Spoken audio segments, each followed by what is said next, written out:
klātienē, labvakar online. Esmu Aija un man ir prieks moderēt šodien diskusiju par novecošanas tēmu. Mums diskusijā piedalīsies izcilas eksperts un pētnieks, katra savu nozari pārstāvot. Signe Thompsone, profesore un ergoterapeite, Anna Žebicka, sociāla antropoloģe, Kristīna Šneidere, veselības psiholoģe, un es esmu Aija Bukova-Židaļona un pārstāvu sabiedrības veselības jomu. Paldies par silto uzņemšanu. Mēs labprāt iepazītos arī ar jums, gan klātienē, gan online. Tāpēc es mēģināšu uzlikt, un man nesanāca, vai es varētu palūgt uzlikt QR kodu. Jā, paldies. Aicinu vai nu noskanēt, vai iet uz menti.com lapu, ievadot kodu, un tur jums būs jautājums, lai mēs varētu nomērīt, tā teikt, vidējo temperatūru vismaz šajā teltī.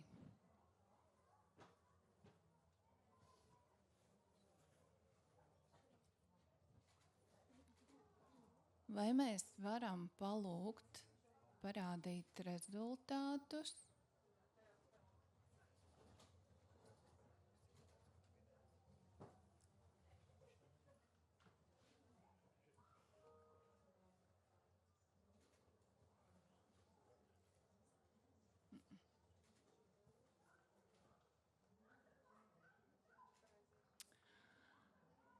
Nav gluži tā, kā bija cerēts. Bija cerēts, ka mēs ieraudzīsim vidējo vecumu, bet mēs apmēram varam norientēties, ka esam diezgan plašā amplitūdā. Paldies liels! Un tagad, šim gan vajadzētu būt skaistam daļi. Tā kā šodienas tēma ir par novecošanu, es aicināšu katru jūs tajā pašā vietnē uzrakstītos 3 vārdus, kas jums nāk pirmie prātā vai asociējas, kad kāds pasaka vārdu novecošana. Un kamēr jūs gan klātienē, gan online pārdomājiet un rakstiet, es aicināšu mūsu pirmo runātāju, Signi, ergoterapeiti, zinātņu doktoru un vadošo pētnieci Rīgas Stradiņu universitātē, pastāstīt, kas aktuāls saistībā ar veselīgu novecošanos un kā varbūt tas saistās vai nesaistās ar to, ko mēs redzam šajā teltī. Un savukārt mūsu tehniskajam atbalstam es lūgtu uzlikt mentī atbildes uz ekrānu, lai arī šeit var redzēt. Paldies! Jā, labvakar visiem auditorijā, labvakar visiem tiešsaistē. Es šobrīd arī ar lielu interesi sekoju līdzi, kā tas vārdu mākonis mainās ekrānā. Un tā pirmā sajūta, kas radās ieraugot pirmos vārdus, godīgi sakot atkal, tad viss ir slikti. Tur, manuprāt, nebija nekā pozitīva. Mazliet tagad ieskatoties, mēs šo to redzam arī pozitīvu. Kaut kur brīvais laiks parādās, viedums, kas, manuprāt, ir ekscelenta frāze, lai raksturotu vecumdienas. Bet tas laikam arī ir tas stāsts par novecošanu lielākai daļai cilvēku. Tas sasaucas ar daudzām un dažādām problēmām, ar diezgan negatīvām iezīmēm. Un šīs negatīvās iezīmes izpaužas gan, tā plašāk sabiedrībā, dažādās paaudzēs, domājot par vārdu vecums vai novecošana. Un es teiktu, ka ļoti bieži to mēs dzirdam arī no atsevišķām personām, indivīdiem, tad arī individuālā līmenī mēs tomēr izceļam negatīvās īpašības vai īpatnības, kas raksturo šo procesu. Šobrīd, protams, mēs tīri tādā teoriju līmenī sastopamies ar dažādiem raksturojošiem lielumiem vai jēdzieniem arī attiecībā uz novecošanu, un viens no tiem ir, piemēram, veselīga novecošana. Šo terminu faktiski tad izmanto Pasaules veselības organizācija, kas tātad arī kā vienu no tēmām saistībā ar veselību izceļ novecošanu. Un šī veselīgā novecošana iespējams atkal raisa asociācijas ar to, kad mēs runājam par situāciju, kad mēs veiksmīgi esam izārstējuši visas slimības, mums locītavas vairs nesāp, galva nesāp, galva skaidra, visu atceramies, visu varam izdarīt. Diemžēl tā vēl nav realitāte, un tāpēc ir ārkārtīgi svarīgi domāt, kādu mēs veidojam apkārtējo vidi, gan sociālo, gan fizisko, kurā cilvēks novecojot dzīvo. Jo vismaz Pasaules veselības organizācijas skaidrojumā veselīga novecošana ir process, kurā mēs cenšamies optimizēt tās iespējas, kas ļauj cilvēkam optimāli funkcionēt un dzīvot labklājīgi, novecojot. Ja? Tad runa ir par dzīves kvalitāti. Un tā kā arī novecošanas procesu, ja mēs to sasaistam nevis ar slimībām vai viņu neesamību, bet ar funkcionēšanu, tad mums ir jādomā par diviem elementiem, kas šo funkcionēšanu veido. Tas ir cilvēks pats, viņa ķermenis, un tā ir šī apkārtējā vide. Un attiecībā uz cilvēka ķermeni, arī prātu, arī psihisko stāvokli, protams, ietekmi atstāja visu, ko mēs dzīves laikā pieredzam. Tās ir slimības, pārslimotās, tās ir mūsu ģenētiskais mantojums, tā ir arī mūsu uzvedība dzīves laikā, mūsu veselīgie vai netik veselīgie paradumi. Un tai otrā pusē, tai vides pusē, ir gan fiziskā vide, tātad vide, kurā mēs dzīvojam ikdienā, mūsu mājas, tā vide, kurā mēs izejām ārā, ielas, dabiskā vide, un tie ir cilvēki, ko mēs satiekam. Un gados vecākiem cilvēkiem patiesībā ļoti svarīgi arī šis vides elements ir, piemēram, transporta pieejamība, vides pieejamība kopumā. Un tās ir tās lietas, ko mēs varam mainīt un ietekmēt. Ja? Tātad arī tajā individa līmenī ir lietas, ko mēs varam ietekmēt, piemēram, savu uzvedību, ja, to mainot. Un savukārt apkārtējā vide lielā mērā ir tā, ko mēs varam pamainīt, lai cilvēks justos labāk, lai varētu izbaudīt dzīvi, arī neskatoties uz to, kad viņam varbūt ir slimības un ir kādi veselības traucējumi, jo arī nav noslēpums, ka šobrīd jau arvien vairāk mēs sabiedrībā sastopamies tieši ar hroniskām slimībām. Ja? Tad tām, kuras faktiski izārstēt mēs nevaram. Mēs varam uzturēt atkal šo te stāvokli, lai cilvēks neizjūtu sāpes vai kādas nepatīkamas simptomus, kas saistās ar slimību, lai mazliet kavētu varbūt tālāku progresu un pasliktināšanos, bet hronisku slimību kontekstā, protams, ļoti svarīgi būs atkal gan tas, kā cilvēks pats spēs pielāgoties situācijai, to pieņemt, spēs varbūt mainīt savus paradumus, ja, lai atkal tad šo savu funkcionēšanu uzturētu pēc iespējas labāku. Un arī tas, kādu atbalstu mēs kā sabiedrība, ja, varēsim šim cilvēkam sniegt. Jā, paldies, liels. Es aizdomājos par to, ko jūs teicāt, ka mainīt uzvedību, bet šo jautājumu atstāsim mazliet vēlākam laikam. Aicināšu atkal auditoriju iesaistīties. Mazliet saistībā ar to, ko saka Pasaules veselības organizācija, mazliet saistībā ar to, ko saka daudz un dažādi pētījumi, atkal aicināsim jūs novērtēt, kā jums šķiet, kādas spējas raksturo veselīgu novecošanu. Un šī gadījumā, ja jums ir vēlme, jūs varat atzīmēt vairākas atbildes.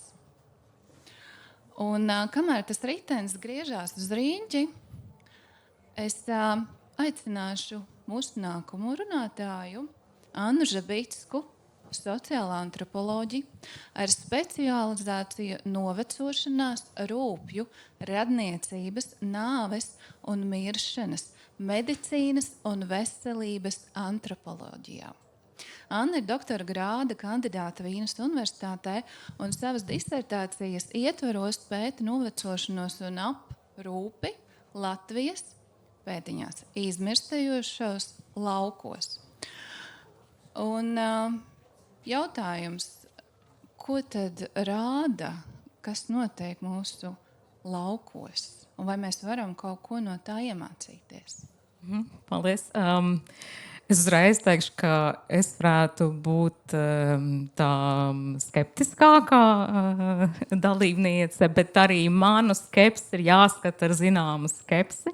Tādēļ, ka es savos pētījumos lielākoties pievēršu uzmanību nevis individu rīcībām, bet vairāku individu sadarbībai vai cilvēka un kaut kādu institūciju sadarbībai vai tās neesmībai. Tātad man interesē kaut kāda lielāka struktūrāla procesa, kas to ietekmē.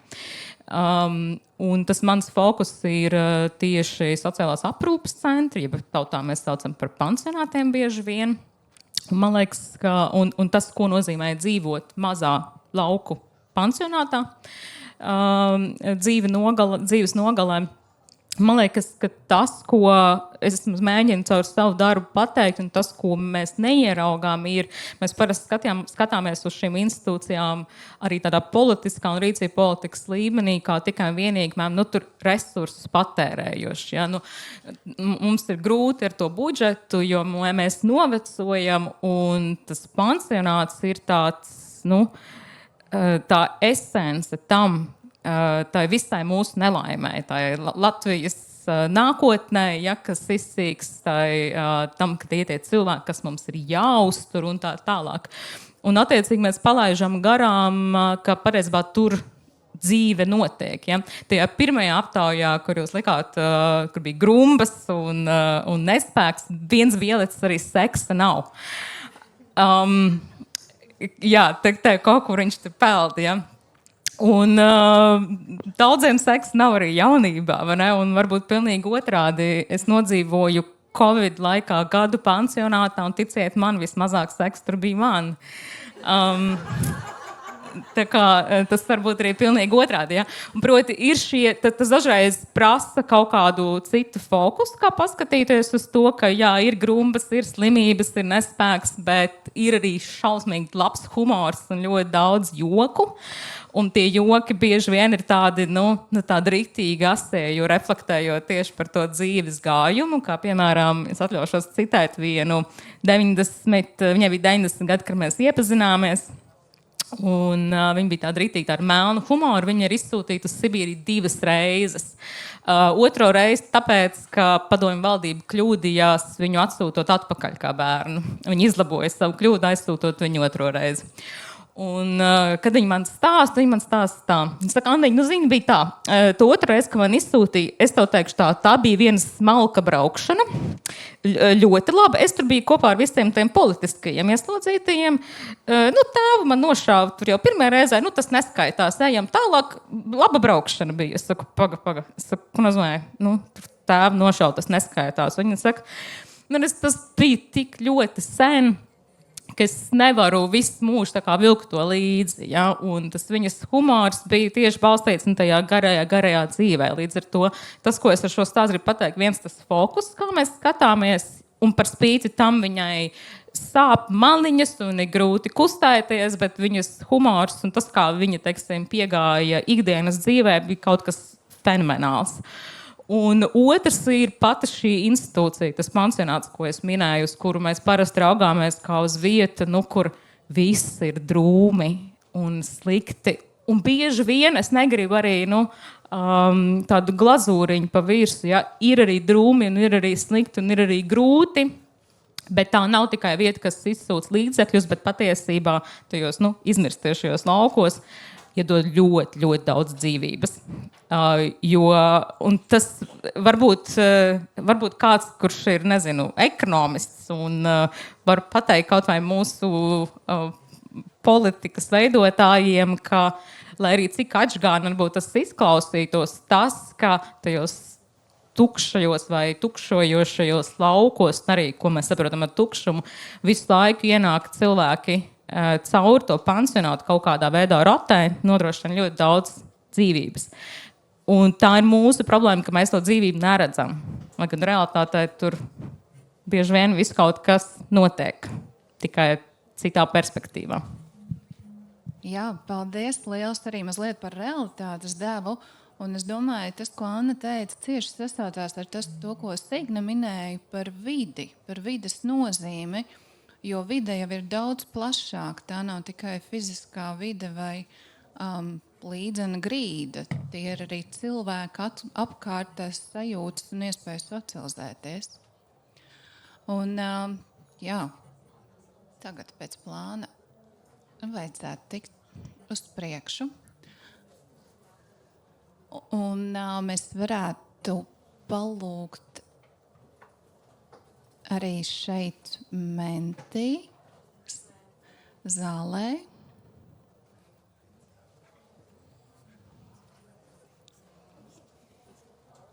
Tūlīt viss notiks. Mums ir, jums nav. Tūlīt arī jums būs. Jā, pie šī mazliet atgriezīsimies vēlāk, bet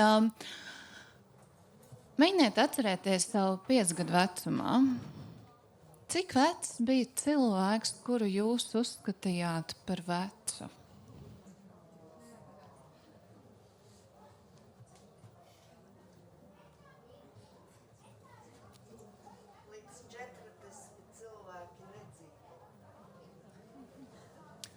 Paldies, šī bija ļoti laba atbilde. Tālākās diskusijas attīstīšanai. Jā, mēs redzam, tā robeža ir diezgan plaša.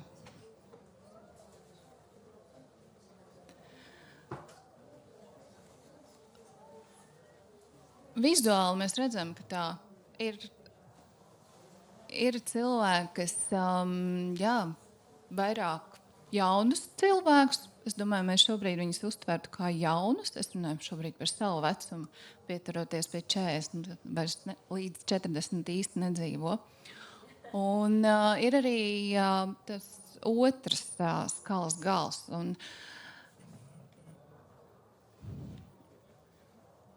tagad es gribētu aiziet uz nākamo, ja mums izdotos, jo nākamais jautājums ir par šo brīdi.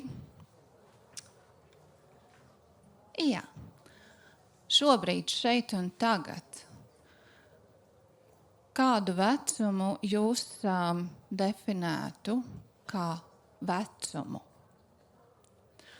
Un kamēr jūs apdomājat un rakstat savas atbildes, es pieteikšu mūsu nākamo runātāju. Kristīna Šneidera, veselības psiholoģe, zinātņu doktora un vadošā pētniece, kur vairāk kā 10 gadus pēta, kā cilvēks noveco.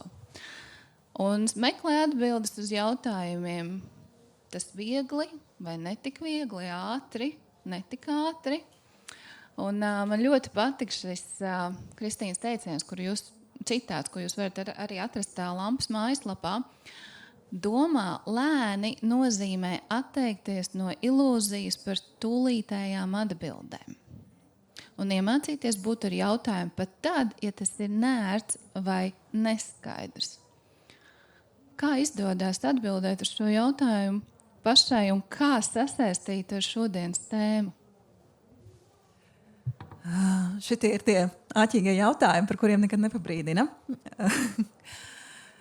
Neizdodas, protams. Mēs jau vienmēr mēģinām pastāstīt to optimālo un to, ko gribētu sasniegt, un tad mēs ļoti cītīgi strādājam, lai sasniegtu to mērķīti, to starta līniju, vai drīzāk finiša līniju, ko mēs esam paši sev novilkuši, un tā ir tā lēnā domāšana, kur mēs strādājam, lai mēs līdz viņai tiktu. Bet novecošanās kontekstā es domāju, ka šeit mums ir tā otrā sistēma arī pētniecībā, un novecošanās ir neērtais jautājums. Novecošanās ir neērtais jautājums, un man ir prieks, ka mēs šeit esam 4 cilvēki, kas uz šo jautājumu tomēr grib atbildēt un mēģina, un tiešām atkal ļoti mērķtiecīgi strādā. Jo kad mēs runājam par novecošanos, mēs parasti runājam par kaut ko, kam būs beigās negatīvas sekas. Un, kad mēs esam jauni, un es sev vēl joprojām lieku pie tiem jauniešiem, kaut arī pasta ir nepielūdzama, un mugura arī. Bet mēs jau skolā mācām, ka novecoties ir slikti. Mēs jau skolā mācām, ka veciem cilvēkiem ir jāpalīdz, viņus ir jāatbalsta, jo viņi ir nespējīgi, viņi ir vāri. Var sakot, mēs to, ka novecošanās ir vājums, iekodējam jau no pašas bērnības. Un ticiet man, tad, kad man 2015. gadā uzaicināja piedalīties pētījumā par novecošanos, vienīgais iemesls, kāpēc es piekrītu, bija tas, ka tur bija magnētiskā rezonanse. Jo man 28 gadu vecumā, ticiet, man vispār nebija nekāda interese par novecošanos, jo tas man neatiecas. Un tad tu sāc lasīt, tu sāc mācīties, tu satiec tos cilvēkus, un tad tu saproti, cik ļoti tu esi dzīvē kļūdījies. Jo, kā Anna saka, neatkarīgi no vecuma, mana pieredze šobrīd ar gados vecākiem cilvēkiem, un tā pamatā ir bijusi tieši ar patstāvīgi dzīvojušiem, pilnībā funkcionējošiem iedzīvotājiem, mazāk ar sociālās aprūpes centru iedzīvotājiem. Viņi ir aktīvi, viņi ir sociāli, viņi ir kustīgi, viņi dara daudz plašākas aktivitātes nekā to, teiksim, daru es. Un, tā atsaucoties mazliet arī uz to piespēli par tām aktivitātēm, es biju tikko sākusi strādāt pētījumā, un es biju cilvēks, kas bija atbildīgs par visiem kontaktiem. Tātad es zvanīju pētījumu dalībniekiem, viņi zvanīja man, es organizēju visu tikšanos vispārējo. Un es tagad man ir bijusi testēšana ar vienu ļoti interesantu kungu. Brīnišķīgs, aktīvs, jautrs, viss ir super, mums ļoti labi saskan, mēs notestējamies, viss ir labi. Un viņam acīm redzot, mans telefona numurs bija palicis viens no pēdējiem zvanītiem. Jo tajā dienā, 10. vakarā, viņš man zvana. Es, protams, paceļu, jo, kas notiek? Ja gadījumā viņam slikti, teiksim, palicis ir pēc pārbaudas, vai kā es paceļu? Čau! Ko tu šovakar dari? Pēc tam viņš man atvainojās, jo bija sajaucis telefona numurus. Bet tas parāda to, ka mums patīk cilvēku nolikt zemāk, tāpēc, ka viņam ir vairāk gadu, bet patiesībā viņš joprojām ir ļoti dzīvs. Un man darbs ar cilvēkiem vecumā, kas ir šis 65+, kas ir lielā mērā bijis mans pamatdarbs pēdējos 10 gadus, ir iemācījis to, ka es pat zināmā mērā gaidu to novecošanos procesu, jo labi, man sāp mugura, labi viņa sāp, bet man būs arī daudz citi labumi no tā visa, un galā tā pieredze ir, ceļojums jau ir tas, kāpēc mēs dzīvojam, nevis tas gala punkts. Jā, paldies. Un, kamēr Kristīna runāja, es aizdomājos arī par šo mūsu mazo aptauju par to, ko mēs uzskatījām par vecumu bērnībā un ko mēs uzskatām par vecumu šobrīd.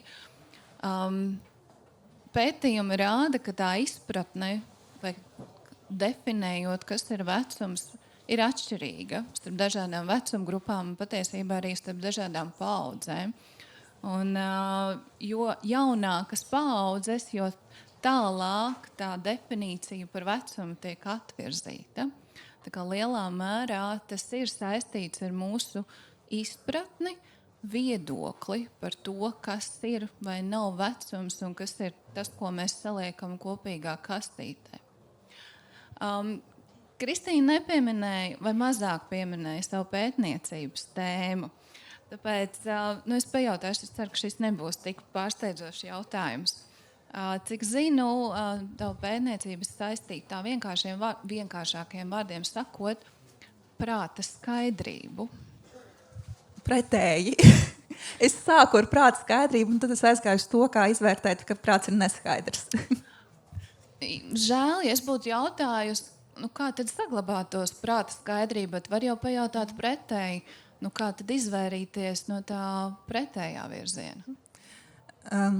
Cilvēki, kas man pazīst, viņi zina, ka es esmu negatīvais cilvēks. Es tiešām godvārds sāku savu pētniecības karjeru un arī disertāciju aizstāvēju par to, ko mums darīt, lai mēs novecotos labāk.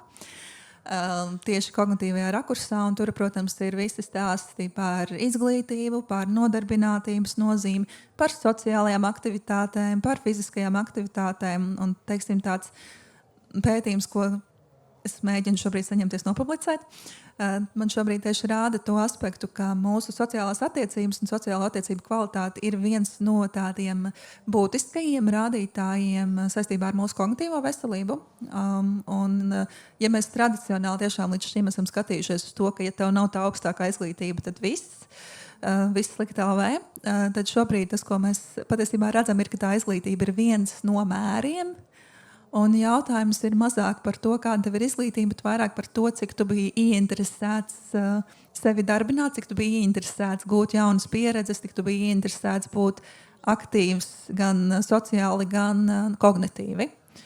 Mazāk varbūt pati izglītība. Un šeit parādās gan šis sociālo attiecību aspekts, gan, protams, šeit parādās arī tas, kas ir personības iezīmes, tas, kas ir attieksme pret novecošanos, par ko mēs arī šodien mazliet pajautāsim. Man liekas, ja Mentimīters klausīs. Bet jā, es pati šobrīd vairāk strādāju ar patoloģisku novecošanos. Es šobrīd mēģinu atrast pēc iespējas efektīvāku veidu, lētāku veidu, kā mēs varam laicīgi pamanīt, ka kaut kas nestrādā. Un mēģinu izstrādāt skrīninga rīku. Tādu, ko mēs varētu pierunāt arī ģimenes ārstus lietot savā praksē, kamēr viņi raksta jums recepti pret muguras sāpēm, tikmēr jūs izpildat skrīninga testu, un tad ģimenes ārsts arī var pateikt, vajadzētu aiziet ciemos pie neirologa vai ne, vai pagaidām vēl nevajag. Tā kā jā, es tev pozitīvi aizgāju uz negatīvo, bet tāpat ir baigi interesanti. Paldies. Man ļoti patika, ka pieminēju, jūs patiesībā visi pieminējāt šo socializēšanos, un arī savā ziņā Kristīna varbūt mazāk, bet iepriekš kolēģis mobilitāte. Un tāpēc uz šiem diviem vārdiem es mazliet pastāstīšu par savu pētniecības tēmu vai interesi. Man pētniecība saistīta jau gana daudz gadu ar traumatismu un traumatismu profilaksi. Un pēdējos gadus vairāk interesējoties un sasaistot kopā ar novecošanu, nonāca pie tāda termina vārda kā vārgums. Un, lai gan mēs ikdienā mēdzam viņu izmantot, kā izrādās pētījumos, ir tāds atsevišķs jēdziens, vārgums. Un jā, pētījumi rāda, ka gana daudz sabiedrībā ar to saskarās. Kas ir vārgums? Viņam ir noteikti kritērijas. Jums izstāstīšu 5, varbūt, ka mums prezentācijas sadraudzēsies. Jā. No prezentācijas esat redzējuši tieši pirmo un pēdējo slaidu. Bet mēs laika gaitā aiziesim arī pie pārējiem. Jā, vārgumu raksturo šie 5 bildīs, ko es aizņēmos no publikācijas. Tas ir neizskaidrojums svara zudums, nogurums, roku spēka samazināšanās, lēna gaita un fiziskā aktivitāte. Bet nemēģiniet tagad pie sevis izskaitīt, cik no tiem 5 kritērijiem uz jums attiecās, jo tas ir ļoti, ļoti vispārīgi. Bet ko es ar šo vēlos nodot to ziņu, ka ir tāda lieta kā vārgums. Ja jūs kaut kur redzēt šo vārdu, neiet garām, bet varbūt palasiet, jo šis veselības stāvoklis ir neatgriezenisks, no tā nevar izvairīties, bet viņu var apstādināt. Un dati rāda, ka ap jau 50 gadiem apmēram pusi no Eiropas populācijas ir pirms vārguma vai vārguma stadijā, kas nav nekas traks, tāda ir realitāte, bet mēs varam gana daudz darīt, lai tālāk 51, 55, 65, 80 un 95 gados vēl ar vienu būtu gana ņipri un palikuši tajā pašā pirms vārguma stadijā, kur 50 gados. Jā, mana tēma ir gana interesanta, bet labprāt vēlētos to sasaistīt un aiziet apakaļ pie Signas, jo Signa bija pirmā šodien, kas pieminēja to vārdu mobilitāte. Jā, bet es šobrīd jau klausoties kolēģu teikto, es redzu zināmu sasaisti arī ar to, ko jūs kā auditorija atbildējāt šajā Mentimetri jautājumā par to, kas raksturo veselīgu novecošanu. Un īstenībā, ja es pareizi atceros, tad 24%, kas bija lielākais rādītājs, parādījās tā iezīme par mācīšanos, par pilnveidošanos. Un tas sasauc ar to, manuprāt, ko kolēģi Kristīna minēja. Tātad tas ir veids, kā turēt šo savu prāta skaidrību, uzturēt. Tas ir veids, kā pielāgoties mainīgajai pasaulē, jo viņa mainās neatkarīgi no mums. Un 23% tagad, jā. Un otra lieta, arī 23% ir šī mobilitāte, kas principā sasaistās tātad kustīgums, mūsu spēja kustēties. Jo faktiski šī spēja kustēties savukārt ir priekšnosacījums, lai mēs varētu miedarboties ar pasauli, kas ir ap mums, lai mēs varētu savā mājvietā kustēties, lai mēs varētu iziet ārpus savas mājvietas, lai satiktu cilvēkus apkārt. Un tad arī parādās tas nākamais, ja, šī spēja veidot un uzturēt attiecības. To mēs varam attālināt, bet vislabāk ir, ja mēs satiekam citus cilvēkus, ja mēs esam kopā un ja mēs kopā piedzīvojam notikumus, ja, kas veido šo emocionālo un tādu stāstu, ja, un to kopā būšanu. Un tie tiešām, es teiktu, iezīmē kaut kādā mērā tos 3 vaļus, ja, kas veido šo ceļu uz veselīgu novecošanu.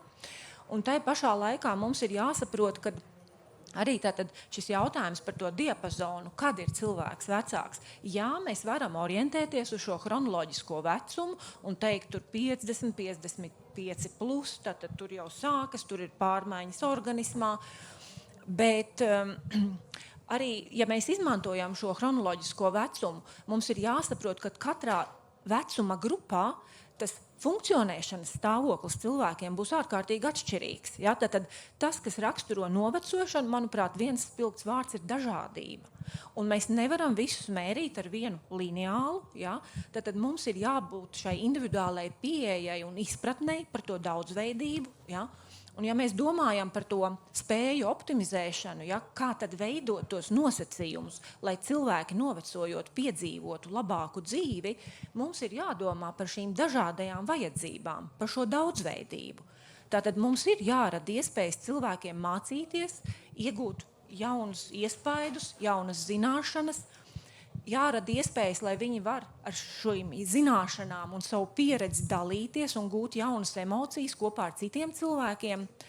Un ir arī jārada iespējas, lai cilvēki varētu pārvietoties ar individuāliem līdzekļiem, ar sabiedriskiem līdzekļiem transporta. Ja?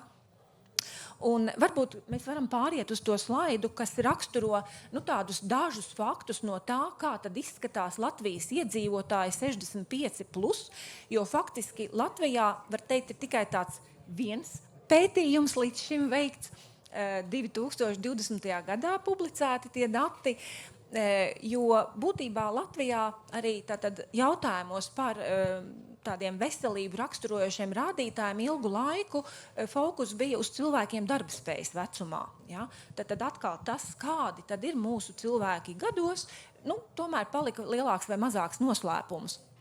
Bet, protams, šie dati viņi nav krasi atšķirīgi no tā, ko mēs iegūstam varbūt no šiem populācijas pētījumiem par veselības uzvedību. Un tad viens no tiem riskiem tā ir, piemēram, šis virsvars vai aptaukošanās. Diemžēl gados vecākus cilvēkus Latvijā arī šī lieta raksturo, un šeit, piemēram, sievietēm ir daudz izteiktāk šīs pazīmes. Ja? Savukārt vīriešiem no tādiem kaitīgiem ieradumiem diezgan izteikti tātad smēķēšana. Ja? Vīrieši viennozīmīgi smēķē vairāk kā sievietes, un arī attiecīgi ir ilgstošie smēķētāji. Arī uzturs, kas ir viens no priekšnosacījumiem cilvēka veselībai, tad šie svaigie augļi, dārzeņi Latvijas iedzīvotāju vidū tomēr uzturā ir salīdzinoši maz tiek izmantoti. Ja? Un arī nonākam līdz tai mobilitātei, tad spēju pārvietoties vecumdienās ietekmē tas, kā mēs savu ķermeni jūtam, un te mēs nonākam pie sāpēm, pie stīvuma, un arī bailes no kritieniem. Ja? Un viena no iespējām, protams, ir izmantot šos tehniskos palīgu līdzekļus, un Latvijā tad arī teiksim, valsts nodrošina šādu palīgu līdzekļu iegādi. Un šeit ir varbūt tāda duāla situācija. No vienas puses cilvēkiem trūkst informācijas un arī izpratnes, kā šis palīga līdzeklis varētu, kāds no palīga līdzekļiem varētu palīdzēt viņam mobilitāti uzturēt. No otras puses varbūt ir atkal šis tāda aizspriedumi, ja, un tādā emociju līmenī, nu kā tad tagad es te ar spieķīti vai es ar kādu rolatoru, ko tad par mani padomās, kā es izskatīšos. Un tas ir atkal varbūt tā disonance starp šo personisko vajadzību un to, kā mēs iedomājamies, kā sabiedrība mūs uztvers. Ja? Tad atkal tā ir tā miedarbība starp individu un sabiedrību. Tā pašā laikā arī kā piemērs ar dzirdes palīga līdzekļiem, kas arī nenoliedzami ir liela vajadzība gados vecāku cilvēku sabiedrībā. Ja arī šis palīga līdzeklis ir, tad daudzos gadījumos cilvēki viņu neizmanto. Kur ir atkal tātad tehniskās problēmas, ja viņš tātad nezina, kā par šo palīga līdzekli parūpēties, vai tur ir kādas tehniskās nepilnības, kuras nepalīdz novērst savukārt. Un vēl viena lieta, kas parādījās, un tas jau sasaistās atkal ar šo te vajadzību arī piederīgajiem, ja, jo atkal tas varbūt ir tas sociālais komponents, un tas sasaucas ar to, ka mums ir jāpatur prātā šī dažādība, un blakus tam, kad mēs runājam par šiem veselīgi novecojošiem cilvēkiem un aktīviem cilvēkiem, tad būs arī cilvēki, kuru funkcionēšana būs stipri ierobežota, kuri būs atkarīgi no citu palīdzības. Primāri tātad tie būs ģimenes locekļi, kas rūpēsies par viņiem, bet atkal šīs zināšanas vai prasmes, kā pareizi un labāk parūpēties, ir nepietiekamas. Un atkal tātad par to runā piederīgie, viņi gribētu mācīties, iegūt šīs prasmes, bet kur to izdarīt? Ja? Un līdz ar to arī parādās tas, ka mēs varbūt plašāk sabiedrībā mazāk runājam par šiem pozitīvajiem piemēriem, par to, ka daudz no šiem ierobežojumiem mums tomēr parāda arī ceļu par tām spējām vai iespējām. Ja? Un tātad dalīties ar tiem piemēriem, kas varbūt ir skaidrojoši, izglītojoši un arī iedvesmojoši, ja? Faktiski mums būtu ļoti, ļoti vajadzīgs. Ja? Kā Annas stāstītais par dzīvi pansionātā. Ja? Tās ir tādas manas asociācijas, ko es šobrīd no tās mūsu kopējās sarunas gribēju uzsvērt. Jā, paldies. Šādi izskatās iedzīvotāji Latvijā virs darbspējas vecuma. Un savukārt šādi izskatās veselīgas novecošanas dekādas darbības virzieni. Bet izlasīt to, kas tur rakstīts, ļaus jums pašiem. Bet mūsu... Ja drīkst, es vienīgi gribu papildināt, jo pieminēju šo veselīgas novecošanas dekādi. Atkal, ja mēs runājam starptautiskā līmenī, tad faktiski apvienoto nāciju organizācija laika posmu no 2020. līdz 2030. gadam ir pasludinājusi par veselīgas novecošanas dekādi. Un tā ir lieta, ko, teiksim, man...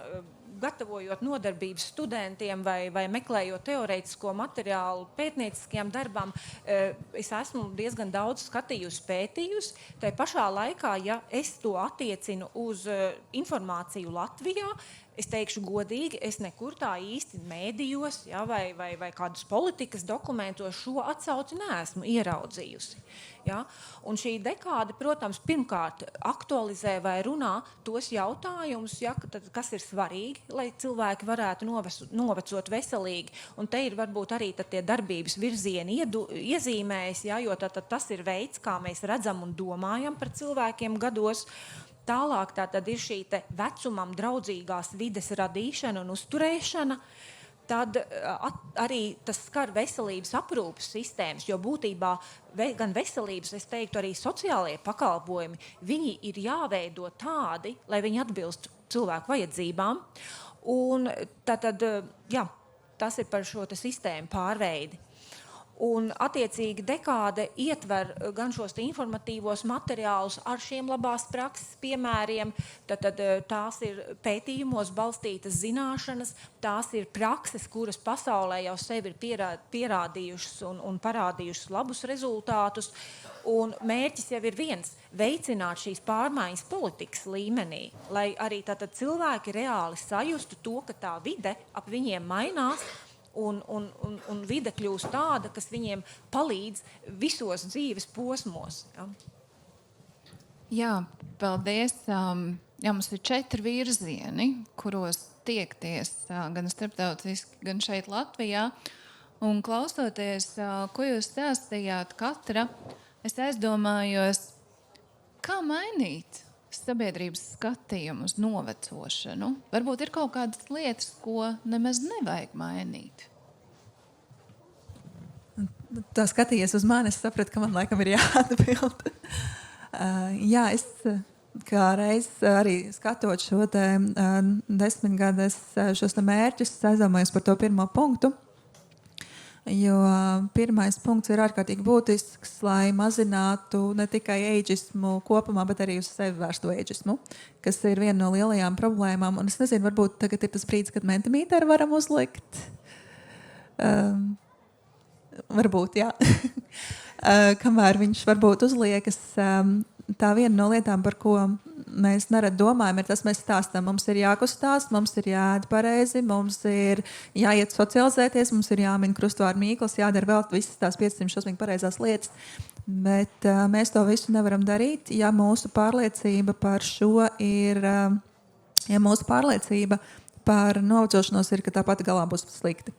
Un mēs visi zinām vienu no lielākajiem mītiem novecošanās kontekstā, un tas ir tas, ka mēs visi beigās dzīvi noslēgstam ar demenci. Nav tā. Tas tiešām ir viens no smagajiem mītiem, kurš ir ļoti, ļoti dzīves, lai cik ļoti mēs necensos par to runāt. Un, kad mēs runājam par novecošanos, mēs parasti cenšamies runāt par šo te veselīgo un normālo novecošanos, kur ir tas, ko mēs līdz šim esam runājuši. Un demence ir patoloģija. Viņa skar lielu procentu sabiedrības, bet viņa neskar 100% sabiedrības. Un ja mēs domājam tikai un vienīgi par šo negatīvo aspektu, mēs nedarīsim visu to pārējo, ko mums būtu jādara, lai mēs novecotos veselīgāk. Un viena no tēmām, kas šobrīd arī tiek skatīta novecošanās pētniecībā, tā ir attieksme pret novecošanos, respektīvi, kādas ir mūsu pārliecības par to, kas tad īsti ir vecums. Un es atļāvos ielikt, atļaus iedot Aijai jautājumus un palūdzu ielikt 5 jautājumus, kas atspoguļo 3 attieksmes, kur viena attieksme runā par to, ka novecošanās ir zaudējums, viena attieksme runā par to, ka novecošanās ir izaugsme, un viena attieksme runā tiešām vairāk par to, ka novecošanās ir process, kas notiek. Un šie 5 jautājumi patiesībā diezgan lielā mērā atspoguļo to, ka mēs varam novecošanos skatīt no agra vecuma, arī no 6-7 gadiem, kad novecojies ir 30 gadnieks. Mēs varam jau no ļoti agra vecuma runāt par šo, mēs varam par to stāstīt skolās.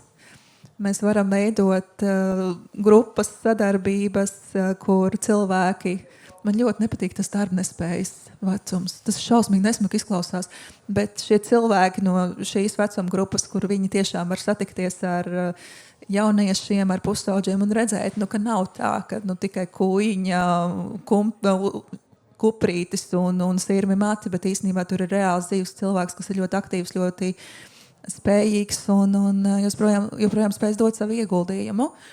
Un, ja mēs tagad skatāmies uz šitiem pašiem 5 skaistiem jautājumiem, mēs patiesībā redzam, ka novecošanās ir privilēģija un vecums nenosaka man identitāti, kas ir 2 no tiem galvenajiem jautājumiem, ko es arī gribēju redzēt kā pozitīviem. Un man pavisam liels prieks ir par to pēdējo, ka līdz ar gadiem es spēju sev pieņemt ar vien vairāk. Un tas parāda šo te psiholoģisko izaugsmu ļoti izteikti. Un šis ir viens no tiem faktoriem, kas var palīdzēt tālāk iesaistīties visās tās stratēģijās, kas tālāk palīdzēs arī veicināt šo te veselīgo novecošanos.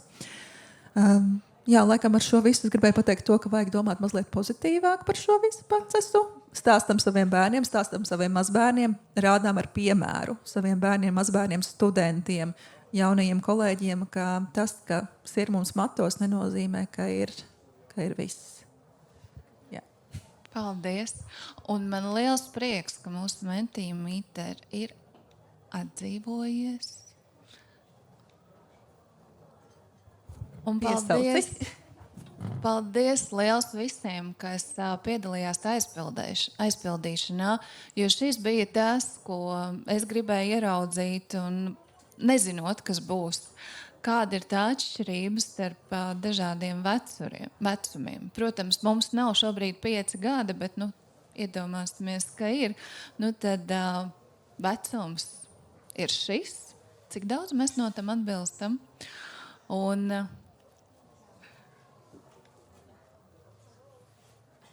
atbilst turpin ienākt.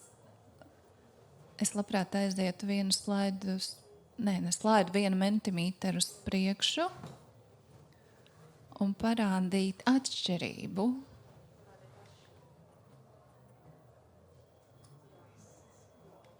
Nebūs. Nekas vēlāk būs. Es ļoti gribēju parādīt to, ne tik strauji. Lūk šo. Paldies, liels atšķirība patiesībā ir gandrīz 2 reizes.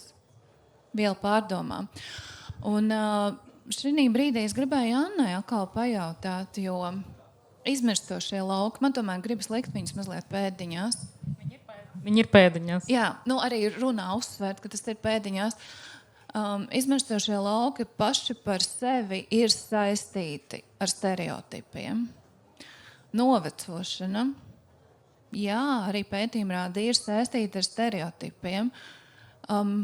Ko darīt, kā mainīt sabiedrības skatījumu uz novecošanu laukos? Provokatīvs jautājums. Man ļoti nepatīk jautājumi tam, kā mainīt sabiedrības skatījumu. Es domāju, ka kopumā, kā par jebkuru tēmu, jo vairāk aktualizē šo jautājumu, pēdējos gados es redzu, ka arvien vairāk mēdījos raksta, arvien vairāk parādās kaut kādi nezinātniski projekti, piemēram, Ascendumam, ko mēs vairāk pazīstam kā Satori. Tagad jau 3. gadu, ja nemaldos, ir projekts, brīvprātīgo projekts sarunas ar senioriem, kuros apmāca brīvprātīgos.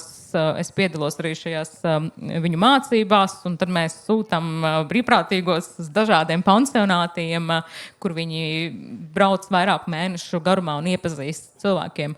Un tas viens no mērķiem ir, ka tādā veidā mums tur piesakās ļoti dažādi cilvēki, ļoti dažādi vecuma, ļoti dažādiem stāstiem un vēlmēm, un kāpēc viņi pieteikušies. Un tas mērķis ir iepazīstināt ar to vidi, nevis, ka viņi paliek tāda atstatus un tāda šausmu apvīta, ka tur viss slikti, bet reāli iepazīstināt ar tiem cilvēkiem, ar to vidi. Tā izskaitā arī ar problemātiku, kas skar visu šo jautājumu, tad novecošanās jautājumu Latvijā, ar politikas jautājumiem un tā tālāk. Un man liekas, ka tas foršais, tas, ko es redzu no šīs Satori, piemēram, no šī Ascendum projekta, ko šogad atbalstīs SIF, tātad Sabiedrības integrācijas fonds, ir, ka mums ir vairāk brīvprātīgie, kas pēc šiem obligātajiem braukšanas mēnešiem viņi turpina braukt ciemos, tāpēc, ka viņi ir izveidojuši attiecības ar tiem cilvēkiem. Vai, piemēram, viņi varbūt nomaina uz kādu aprūpas centru, kas ir tuvāk viņu dzīvesvietai, tāpēc, ka dažreiz tur jābraukā ir gana krietni gabali, bet tā tad rodas interese par to otru. Un man liekas, ka tas arī atbildot uz tā jautājumu par to tiem izmirstošiem vai tukšiem laukiem. Tad, kad mēs runājam par kādu tukšumu laukos, tāpēc jautājumu, kas tas ir par tukšanu, kurš to tukšumu tā ir nosaucis. Un tie tukšumi ir ļoti dažādi. Ir no kaut kādas nacionālās stratēģijām, ka tur vienkārši ir mazāk iedzīvotāji. Ja? Un otrs, tas, ko bieži vien uzskata, un kāpēc arī pansionāts bieži vien redz kā tās tukšās vietas, proti ar viņām nerēķinās politikas tvērumos. Piemēram, šis pansionāts, kuras lielākoties pavadīja savu laiku, tad, kad tas ir laukos, tad ir lauku ceļš, ja jābrauc uz slimnīcu, un no pansionāta visbiežāk brauc uz slimnīcu pa šiem lauku ceļiem, tur jākartās ar kādi labi 40-50 kilometri pa zemes ceļu. Un tad 21. gadā beidzot noasfaltēja. Nevis noasfaltēja, bet uzlika dubulto segumu. Bet uzlika dubulto segumu ne līdz pansionātam. Tātad, ja, lai gan tā ir vieta, no kurienes visbiežāk tajā reģionā šīs ātrās palīdzības mašīnas brauc. Un mans jautājums ir, kāpēc? Un kāpēc arī pat, vietējie iedzīvotāji, kas cīnījās par šī ceļa segumu uzlikšanu, savos, teiksim, uzsaukumos nepieminēja, ka, hei, mums tur ir tā institūcija, no kurienes baigi bieži paredzībā ar visām sāpēm ir jākartās pa tiem ceļiem. Ja? Proti, ka tur ir šī dažādi līmeņi tā tukša. Viens tas, ka vienkārši tur nav iedzīvotāji, un otrs ir, ka mēs iedomājamies, ka tāpēc, ka tajā vietā koncentrējas vairāk veci cilvēki vai cilvēki ar kaut kādām invaliditātēm vai citām problēmām, ka mēs viņus neieskaitām, mēs viņus neņemam vērā, un tas ir tas, vēl viens tukšums, ja? Neba viņu tur nav, neba viņiem nav vajadzība, bet ar viņiem nerēķinās, viņi ir marginalizēti. Un, tā ir tā problēma. Un, man liekas, teiksim, arī, tāpēc, man liekas, jo vairāk mēdījos runā nevis tikai 20. gads aizliegtais paņēmiens slēptā kamera aprūpas iestādēs un parāda visas šausmu lietas, kas arī droši vien ir vajadzīgs, bet ka arvien vairāk parādām, ka hei, tur ir tiešām, tā kā Kristīna teica, dzīvi cilvēki, un ar viņiem ir forši, un ar viņiem var veidot attiecības. Tāpēc, man liekas, tāda arī nezinātnes, tikai kaut kādi projekti, sabiedrības integrācijas projekti ir ārkārtīgi būtiski, lai parautu vaļā tās saites, un lai nebūtu šis atstatums, tā kā mēs un viņi tur, tas pansionāts tur laukos, tur jau nekā nav. Ne? Paldies, liels. Gribu sasaistīt šo ar jau zināmo teicienu, ka valsts patiesībā sāks ar katru no mums. Jo ir diezgan skaidrs, ka cilvēka dzīves ilgumam ir kaut kādas robežas, vismaz pagaidām. Varbūt pēc gadiem 15, 30, 50 būs atklātas brīnuma zāles. Bet būtībā mēs šobrīd veidojam to, kāda būs mūsu dzīve pēc 5, 10, 15, 20 gadiem. Un, iespējams, es būšu tajā pansionātā, un es labprāt gribētu tomēr pa stabilu ceļu aizkratīties līdz tai palīdzībai, kuru cerams sniegs atbilstošā laikā. Diemžēl man rāda, ka mums diskusija tuvojas noslēgumam. Jā, tas laiks ir tieši tā, lai pabeigtu diskusiju. Labprāt, ja jūs man atdotu mentimīteru.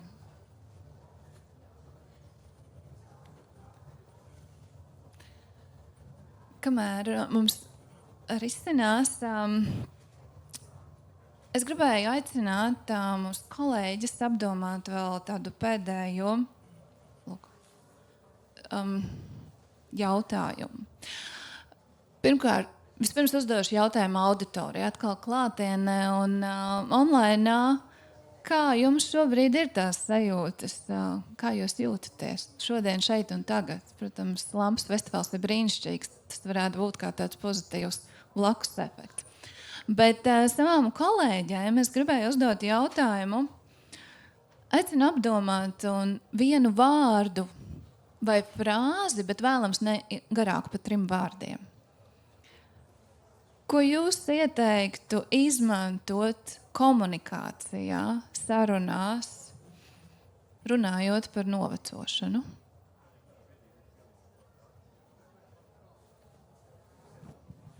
Tā kā es zināju, ko Aija pajautās, man bija laiks apdomāties.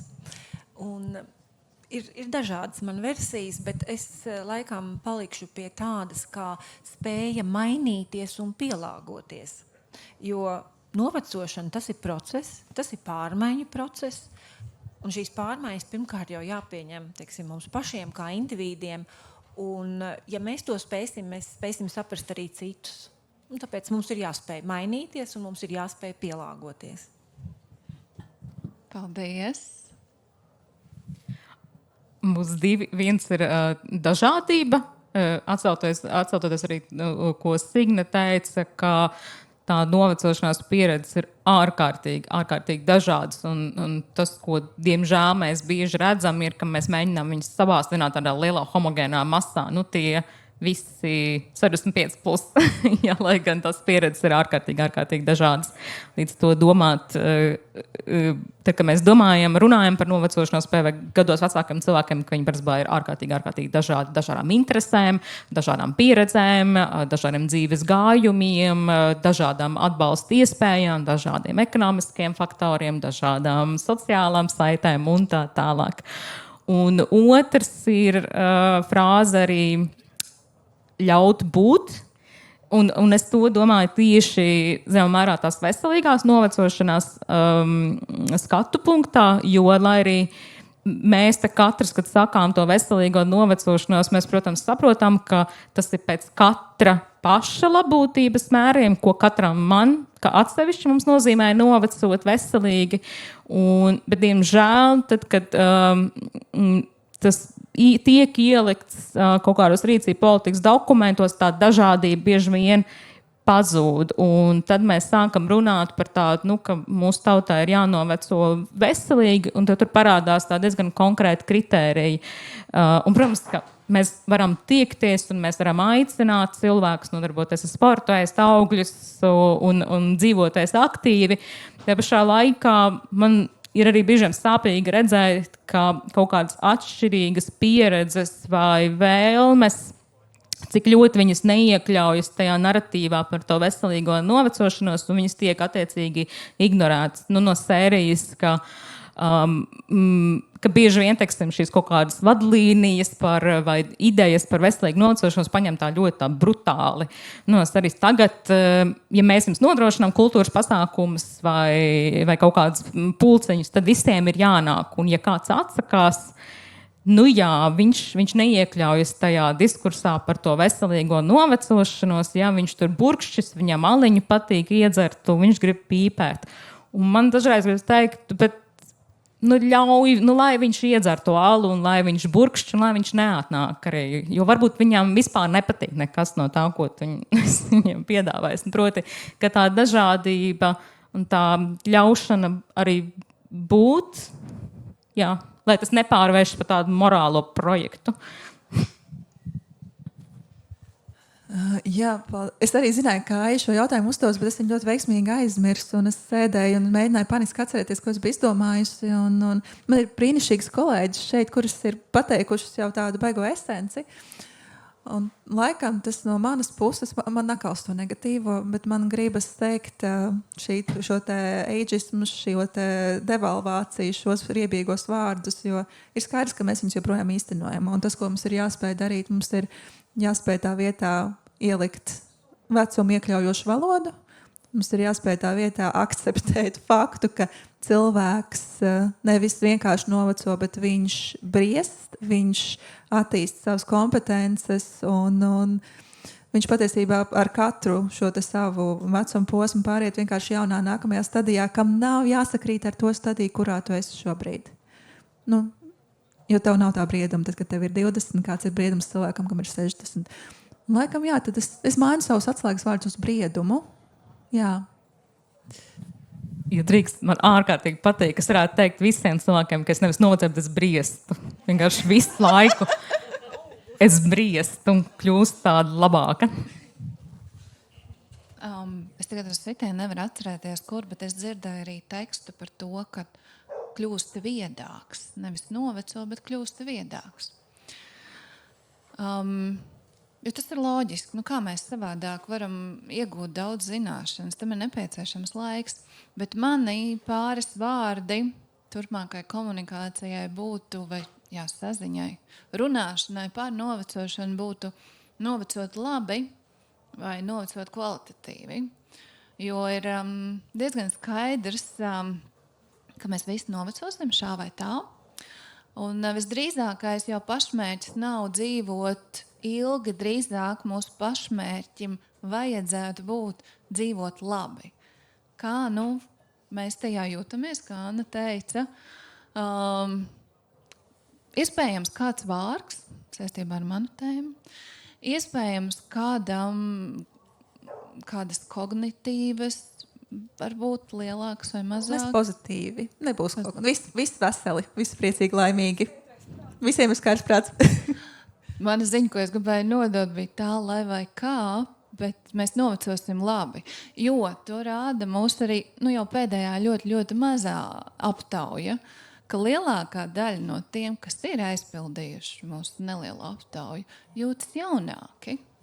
Un pētījumi rāda, ka tam, kā cilvēki jūtas, ir liela saistība ar to, kā cilvēki fiziski jūtas.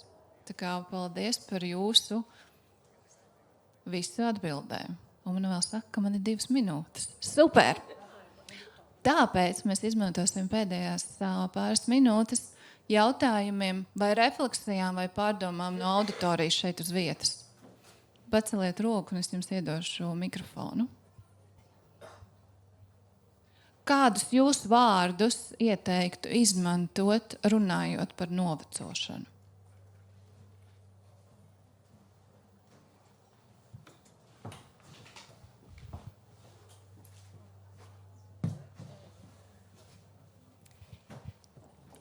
Sirma galva nozīmē to, ka cilvēkam droši var pajautāt padomu. Paldies, liels! Pajautā padomu. Kad man mammai bija 65 gadi, viņa stāvēja uz kāpnēm un mazgāja skapīšu virsmu. Un viņa teica, ka viņas mamma to nemūžam ar 65 nebūtu darījusi. Kad man bija 65, es aizminu ar riteni no Piebalgas uz Tartu. Tā kā ar katru paudzi vienkārši var pārspēt to. Paldies liels par iedvesmu un ideju. Kurš pievienosies nākamajā velobraucienā? Labi, mums tikai jānoorganizē. Labi, paldies liels mūsu šodienas runātājām, brīnišķīgas kolēģis un sarunas biedrs. Un paldies auditorijai un īpaši paldies par jūsu realitāti vārdos, ko mēs varētu izmantot turpmāk komunikācijā par novecošanu. Paldies, tiekamies nākamajā diskusijā.